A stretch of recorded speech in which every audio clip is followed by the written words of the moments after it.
won't start. Oh, here we go. Yay, we did start. Okay, good morning, students. I'm Mrs. Daniel from Miss Alvarado. This is Spanish 2-3, and this is session 17 for week 18 on the calendar. We have one more session this year, which is next week. This is our final review session for the end of the school year 2014-2015. Last session, we reviewed Unit 31 Concepts for Spanish 2. And now we're going to take a look at what to expect coming up. All right, this is the week 18 calendar for Spanish 2. This is the week coming up. And you'll notice that on week 18, you're going to finish up Unit 31. That means the last concepts in grammar and vocabulary are going to be reviewed. You see most of that work on Monday and Tuesday. You have your last live session next week. And you'll notice that that extra credit that we talked about last week will be due on Thursday. You'll notice it on your calendar on Thursday. That's that 10 points extra, the propios. And your EQ is due on Friday. It'll say week 18. And you also have your last unit test on Friday as well. So even though we're covering the review for the final this week, you aren't actually going to be reviewing for your finals. You're going to be finishing up week 31. All right, this is the week 18 calendar for Spanish 3. Since our sessions are joint, you'll be finishing Unit 14 this week. Is there anybody in here that's Spanish 3 on live? Okay. Your last grammar lesson for Unit 14 is the past subjunctive, which is a little bit of a complex concept. So you'll need to pay extra focus and attention on that one there, though I think you're ready for it. Your last live section is next Wednesday as well. And your Unit 14 test is coming up on Thursday. Your EQ for this week is Friday. And you have practice for Unit 14 as well. You'll notice that you don't actually begin reviewing or applying this week's lesson until the following week as well. You'll see in a minute why we set it up that way. Okay, so we're going to review week 18 and week 19 and week 20 on this video. So week 19, the following week, calendar looks like this. You'll see for Spanish 2 and Spanish 3 that you will be having a holiday, first of all, no school, Memorial Day, celebration on Monday, and then Tuesday, Wednesday, Thursday, and Friday are your final reviews. You have the Spanish app and video review project listed here on Tuesday. I'm going to be explaining that more in depth next week when we meet. This is an extra credit assignment, though it's useful for your review, and that's why it's set up in the review week. It's also able to be used for your work sample, for your teacher, that's your homeroom teacher. It's set up on Tuesday, it's due on Friday. That week, week 19, there'll be no live session. The last one is next week. Okay, so there's no live session. You're going to dedicate Tuesday through Friday to reviewing for your finals. The last day to turn in any classwork at all is Friday, May 29th. Everything is due that day. The only thing that you can turn in after that day are your finals. Okay? So you can even turn in your finals early. You can turn them in and be finished this week if you're ready for them. But all classwork has to be submitted. Everything will be locked after Friday, and no grading on any regular assignments will occur after Friday. That gives us some time to correct assignments, as there are some students behind. I'm anticipating a lot of extra grading to happen during this week, and actually it's going to be difficult if everyone waits till the last minute to get those done on time. Okay, here's what week 20 looks like, the very last week of the school year. It's not a complete week. It's actually only Monday, Tuesday, and Wednesday, and those are the days that your finals are scheduled. You'll notice for Spanish 2 and Spanish 3 that your finals are divided up between Monday and Tuesday, with a kind of an extra day on here in case you happen to get sick or something. This is the cutoff day for any work. Right. Again, you don't have to wait till this week. If you're ready, you can go ahead and take your finals. But be sure to be ready, because these are cumulative finals. That means you're going to be tested on and expected to know everything you learned up till now. You'll see sample questions for everything, so you want to be well prepared and review. You don't want to come in sort of weak on that. And we'll talk about what kind of examples to expect. All right, for Spanish 2, you'll see that you're going to have these 4 finals. A writing final worth 35 points, a speaking final worth 35, grammar and vocabulary final worth 112, and a reading and listening comprehension final, which is worth 36 points. So there's a lot of points here. Spanish 3 has 4 tests as well. 2 of them are oral, worth 25. 1 is written, worth 50, which is heavier than the Spanish 2 weight, and a comprehension final worth 100 points as well. So they each have 4 finals. Questions? Nope. All righty. Okay, so here is the essential question for this week, for week 18, the one that you'll want to submit for your 10 points. Remember, it's due where it says week 18 is EQ on your calendar. And if you're here in person, then your 10 points goes automatically into your account. However, I want you to think about this. This is a really good way to self-evaluate before beginning your finals. And here's your EQ. After going over this finals review session, what areas of study do you need to go back and review to prepare best for your finals? All right. As you know, we have one more week live session, and the EQ for that week, which will be the next session, will have to do with that Spanish application and video review that we're going to do next week.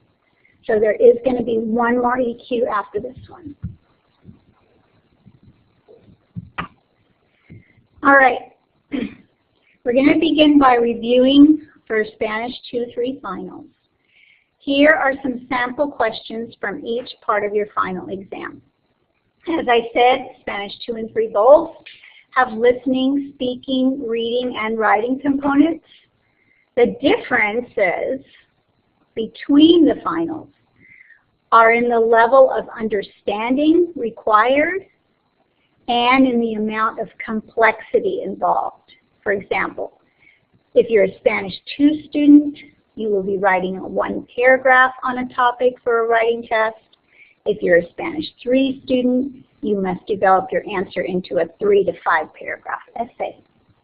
So that's an example of the complexity involved. So even though we're doing a joint session for the the videos. The content for Spanish 2 and 3 is quite different and much more complex for Spanish 3. It builds on Spanish 2. All right, so here's an example of the Spanish 2 speaking test. I'd like to go over it so that you have a good understanding. I want you to be able to get all the points possible on this speaking final. And in looking at some of the speaking activities over the course here, I've noticed that most people lose points because they simply don't follow the directions on the final, which is sad to me because if you have the ability to do it and you pay close attention, you can do well. So let's take a look at it. This is worth 35 points. You'll notice down here at the bottom there's a scoring guide.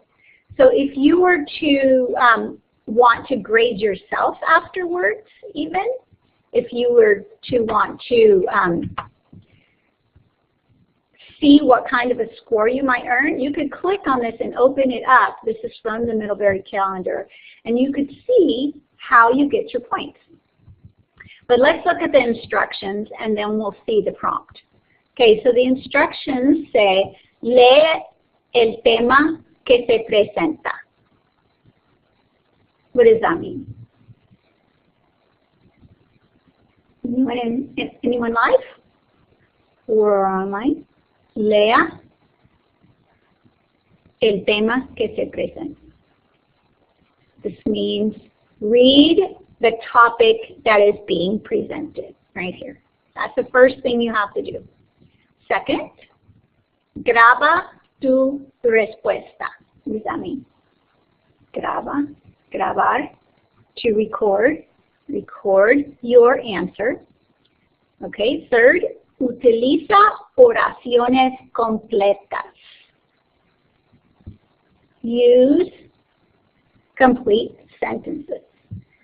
Very good, Daniel. Awesome. Okay, so here's the place to record your answer. You record by clicking.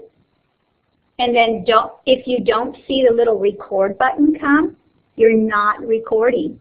I have students that turn in speaking still at the end of the year with nothing on there. And then they have to come back and re-record, or they come back and put it on a voicemail. Make sure this is working. There's also a pop-up that comes that enables your computer sometimes to do this. All right, so here's the prompt. Let's see if we can work our way through it.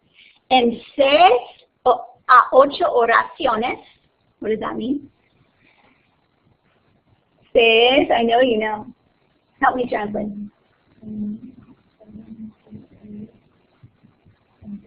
Good. Explica qué piensas que se puede hacer para mejorar la sociedad. Explica, explain, qué piensas que se puede hacer. What does that mean? Okay, what do you think that you can do para mejorar la sociedad? To improve society. That's a pretty general question, isn't it? But they don't want you to answer generally. Here's what they want you to answer. Look. ¿Qué problemas piensas que hay? What problems do you think there are? ¿Cuáles son los más graves? What are the most serious ones? ¿Qué deben hacer los gobernantes? What can the government officials do? Los individuos, etc. In other words, ¿qué deben hacer los individuos? The way that sentence is constructed, this is also a direct object. So what can individuals do also to better the society? And here's an etc. All right, so how are you going to attack that to do well and get all 35 points? There's several ways to do it, but let me give you a good example, a guaranteed no-fail 35-pointer. Here it is. In speaking and writing tests, follow this pattern to earn your points, right? So I'm recommending if it's a speaking test, you write it out first. Figure it out. Then when you speak it, just read it. But practice ahead of time so it sounds like you're speaking and not just like you're reading. This is an advantage of online and working from home. You don't have to be on the spot with a whole class and you're standing up there trying to remember what you remembered you were going to prepare to say. It's going to be, I'm rehearsed, I'm ready to go. So here's what you do. This is actually what was part of the question. If you look back at that question, you'll see it had 6 parts. They want 6 sentences. Here's your 6 parts. Essentially, here's your 6 sentences. What I've done is I've broken the question down into parts, and now I'm just going to dedicate each part to one part of the answer, and that's going to give me my 6 to 8 sentences. Okay, without going back on the slide, I've turned these parts of the question into parts of the answer. This makes it so I have less conjugation to do, less thinking to do. I'm basically switching a question into an answer response. So I'm starting my paragraph with a topic sentence. My topic sentence is nearly my prompt turned into a question, and this is what it looks like. This would be actually my first sentence if I was answering. ¿Qué se puede hacer para mejorar la sociedad? That's actually what the question was. But now I'm asking it back as my answer. Notice though when I'm speaking it, since this is the speaking part, I'm lifting my voice and sounding like I'm speaking rather than just reading. ¿Qué se puede hacer para mejorar la sociedad? Okay, now this is the second part of my question. The second one was, what are some of the problems? Here's my answer. En la sociedad hay muchos problemas incluyendo, so basically what I've said is, in society there are many problems, which the question was, what are the problems? So I'm saying yes, there are problems. Incluyendo, including, and now I'm going to list my problems. Crime, what? Poverty, what do you want to say? A bunch of, just pick the problems and just list them. All right, here's my third sentence. The question was, what are the most serious problems? And here's my answer. Los problemas más graves son, and now I list them. Here's the most serious. So first I say, these are all the problems, and now I'm going to say, the most serious problems, however, if I want to say however, are, and then I'm going to list the ones I think are the most serious. Okay, now here's my fourth sentence, which was, the question was, what should the government officials do to help? And so I'm answering. Para ayudar, to help, los gobernantes pueden, so you see I've turned the question into an answer I'm saying now. To help, the government officials could, and now I'm just going to list what they could do. And I can just list one thing or two, if they don't have to make it into a 3 to 5 paragraph essay like I do in Spanish 3. All right, here's the fifth part.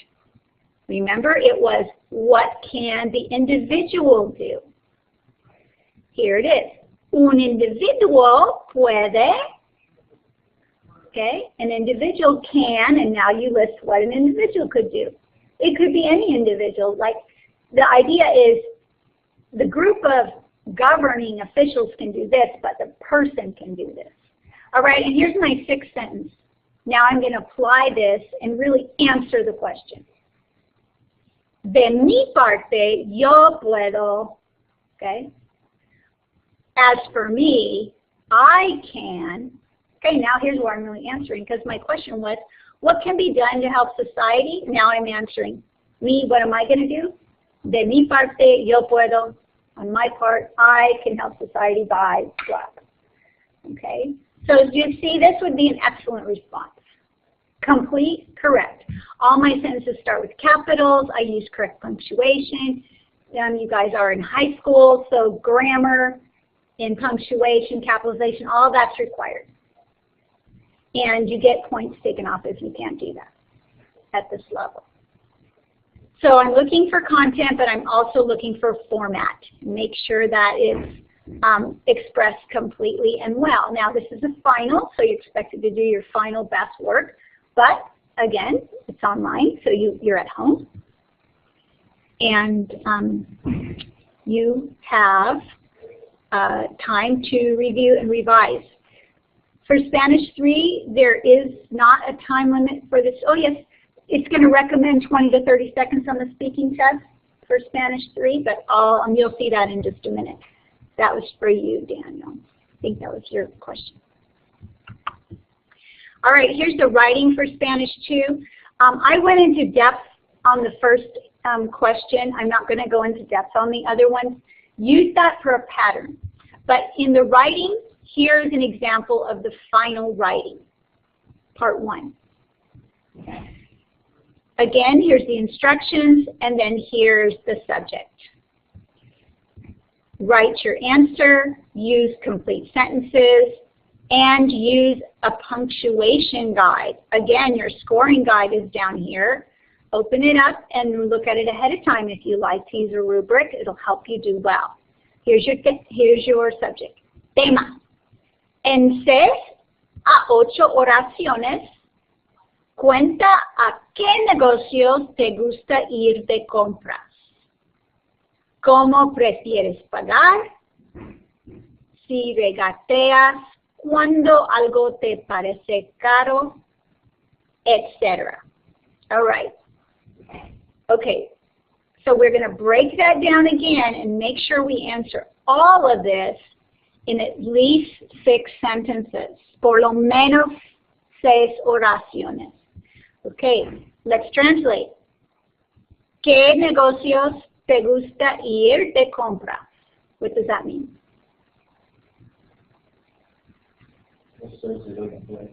Very good. So where do you like to go shopping, basically? Now, some people, I love these answers. I love to hear all the diversity of answers that are acceptable. Some people talk about the mall. Some people talk about international shopping. Some people talk about going to the market. Some people like the grocery store. Some people like specialty shops. And it's just interesting to see what people like. But any of those are acceptable. Here's the another part of your answer should answer this. ¿Cómo prefieres pagar? What does that mean? Right. And one way to break this down is to say, okay, I like to go to the mall and I pay with my credit card. I like to go to the grocery store and I pay with cash. I like to go to the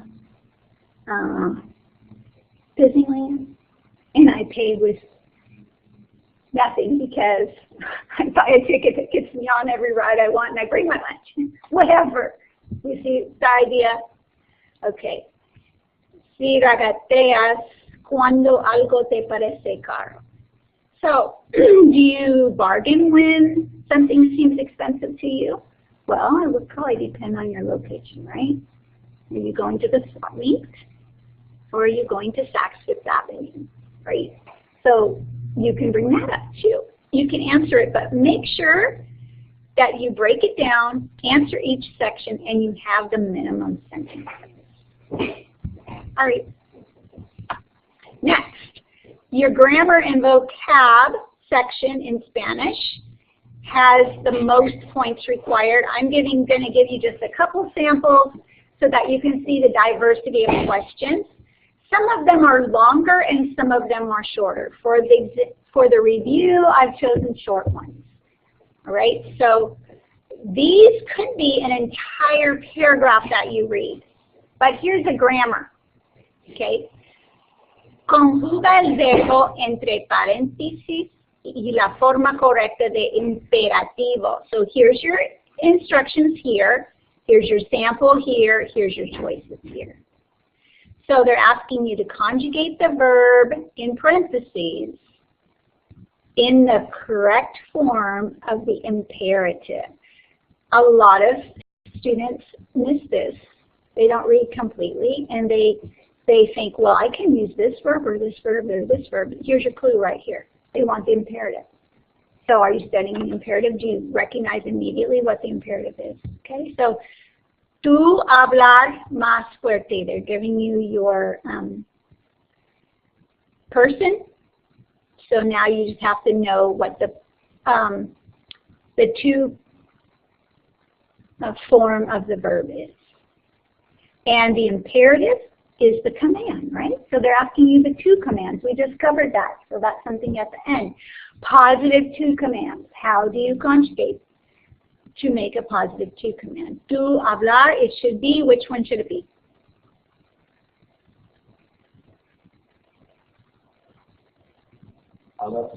Very good.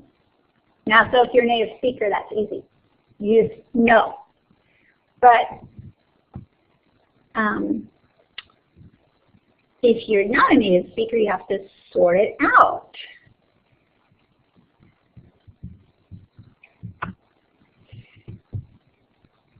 Here's the next one. Llena el espacio en blanco con por or para. Okay, you see that concept's also on your final. Which one of these is a common expression in Spanish? Por ejemplo or para ejemplo. Ayer hizo más calor que hoy. Which one would you say? Very good. Austin says por ejemplo, exactly. When it's an expression and it's common and you're a native speaker, again, you have an advantage. But if not, you can learn it and it can seem natural after some practice. Okay, here's another example. Escoge la mejor traducción para la siguiente oración. Here's another grammar question. Choose the best translation for the following sentence. They haven't worked for years. Okay? Which one would you choose? Well, they're not gonna make you wonder how you say they. They're giving you ellos. Haven't. Haven't is short for have not, so it has to be 1, 2, or 4 because they all have the no in there. Number 3, they forgot the no, right?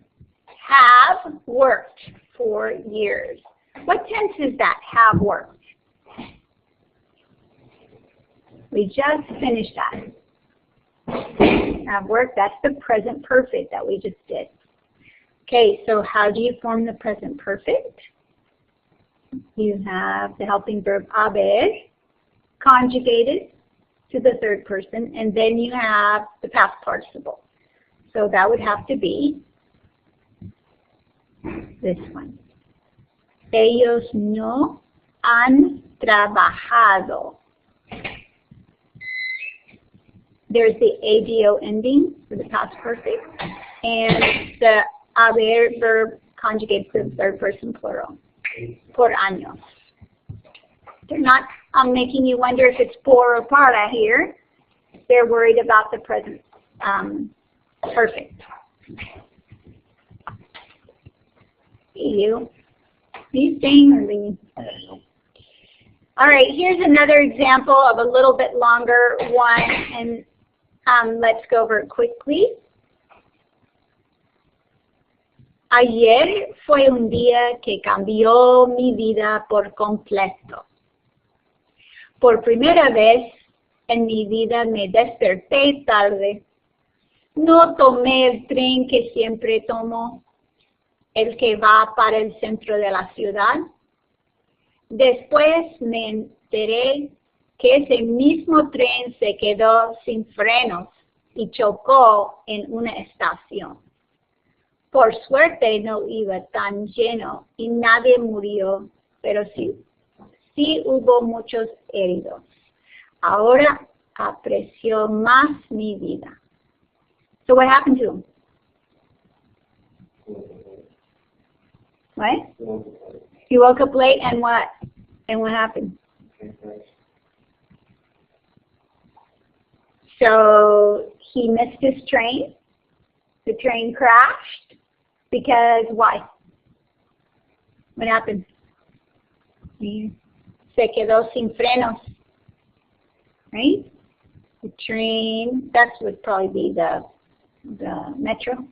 We're talking about Spain or somewhere. It lost its brakes. It crashed into the station. Even though no one died, he wasn't on it, so yay. And ¿qué pasó por primera vez? What happened in the beginning? So you could simply go up here to the por primera vez clue and notice that he got up late. Se despertó tarde. So that would be the fourth one. Now Spanish 3, this would be a short passage for you to read. Spanish 3, your passages are much longer. All right, so those are the 4 sections for the Spanish 2 test. And Spanish 3, we're going to go quickly over your section. Spanish 3 has a comprehension and grammar exam of 100 points, 2 oral exams, and a writing exam. Your writing exam is lengthier and is worth 50 points.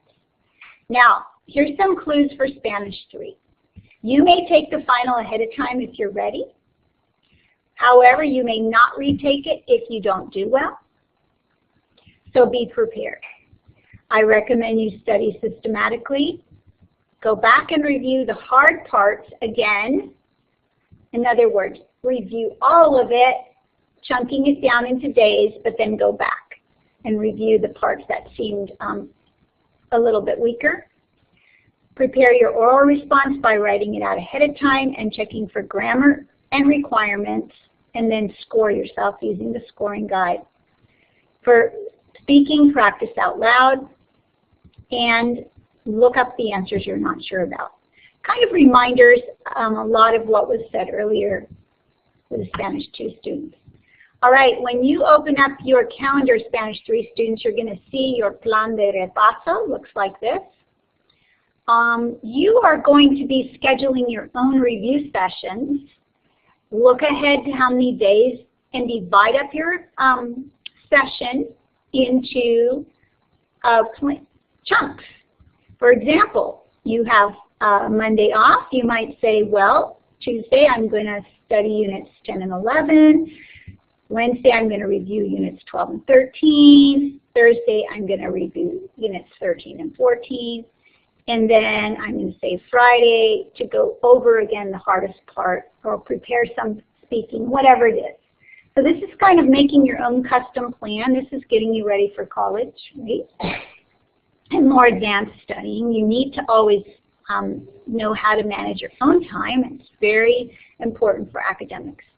I do notice though on this final exam plan, that you are going to be covering units 9 through 16. So actually this plan doesn't include everything. This is a sample, an idea of how to chunk it down. But if you were really in Spanish 3, you would want to include 9 and 10 and 15 and 16 here. Don't forget all the grammar and vocabulary and all the other sections. But again, focus on the parts that seem most difficult to you. All right, Spanish 3 students, here's an example of your final for semester 2. Here's your subject with lots of questions embedded in it. If you address each of these questions in 2 sentences, I would say you would have more than enough information. Your recording right here as well, and please use complete sentences. I should be able to tell when one sentence stops and another begins. Don't speak and run on sentences, even though you may speak that way to your friends. This is standard Spanish, and if you write it out ahead of time, I'm sure you'll do much better in that area if that's a problem. So here's your subject. Y manija que formas parte de una organización que quiere proteger animales que están en peligro de extinción. Estás conversando con un amigo. ¿Qué dices para explicarte la importancia de proteger a estos animales? ¿Qué puede hacer una persona para ayudar en la causa? ¿Qué puede o debe hacer el gobierno para ayudar? Y explica tus ideas con ejemplos en lo posible. So if you do this, explain your ideas with examples each time, you should have plenty of material. It needs to last at least 20 seconds. Questions? And here's your 50-point writing final in 3 to 5 paragraphs, well developed, bien desarrollados. Okay, and in this one, imagine that you are the candidate for the presidency of your country. Write a discussion expounding the reasons why the people should vote for you. Explain what you're going to do to make the country better and to make the lifestyle of the people improve, the citizens, the labor market, and address the social problems as well. So again, big topics so that you have plenty of material. You're going to have to choose how to develop these though. And 3 paragraphs is fine, so you may limit this to 3. As long as you answer the main question, you can choose which details you want to develop. Again, if you want to see how the scoring is going to go, I also have a copy of the scoring guide. I see this one's a punctuation guide. You may want to open it, though. I always recommend opening the rubric that accompanies an assignment because it's put there for a reason. All right, so Spanish 3 students, you also have a lengthy vocabulary section of 100 questions. There's not a sample on here because it's similar to what we saw for Spanish 2. Remember, you're able to use Class Connect to access any of the videos,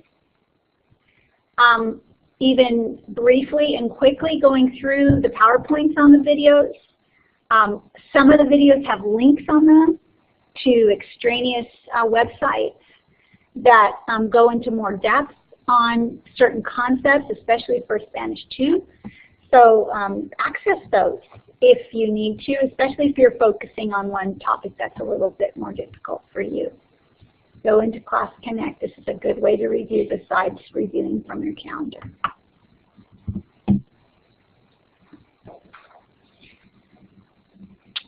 Some last parting advice. Again, preparing your writing and speaking responses in advance. I'm emphasizing that because I think it's a really easy way to improve your points and your score. And also, I would recommend in doing your reading comprehension and tests that you break those down as well. Do all the ones you know right off the bat and then go back and look up the ones you don't know and make your best guess for the maximum points.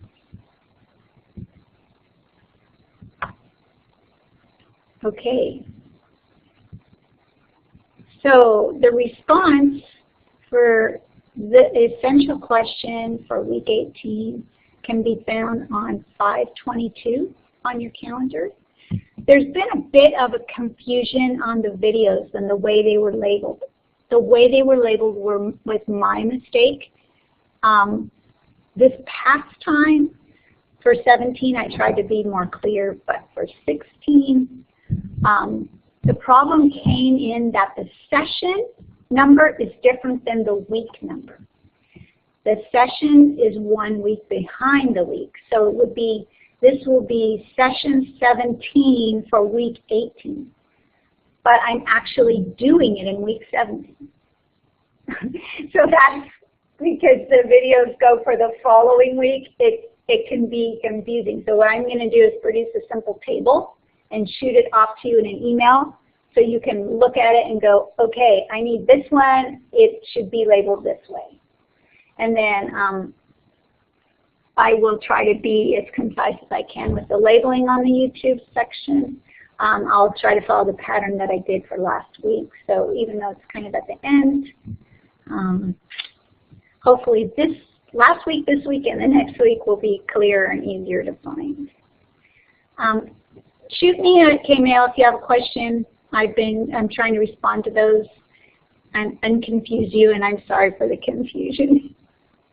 All right, if you're here in person or online, extra credit for this session. Yes, Daniel. Yes, your Piropos extra credit is due on Friday. You can turn it in person. If you're in person now, you can hand it to me. Or you can drop it off in the office or in my door on Friday. You can also see, I can't really, if you attach it to a K-mail, it doesn't come through, unfortunately, but you can Dropbox it into me, and I will look for it in the Spanish 2 Dropbox as well. If you do Dropbox it, shoot me a K-mail and just say, check the Dropbox for my submission, because I don't normally receive things through Dropbox for Spanish 1, 2, and 3, only for the homeroom. So I don't want to miss it by the deadline, because there's a deadline on that. Any other questions? So that's 10 points extra credit if you want that. And then the next assignment, the Spanish app, is 25 points extra credit if you want to be gaining extra points, especially if you're on that border between grades. You can see if that'll make a difference for you. Okay. Last live sessions next week, going over that Spanish app and video assignment and doing some practice for finals. Come live or online and bring your questions with you, so we'll have a little bit of time for interaction then. Okay. If there's anything else? Daniel, do you have another question?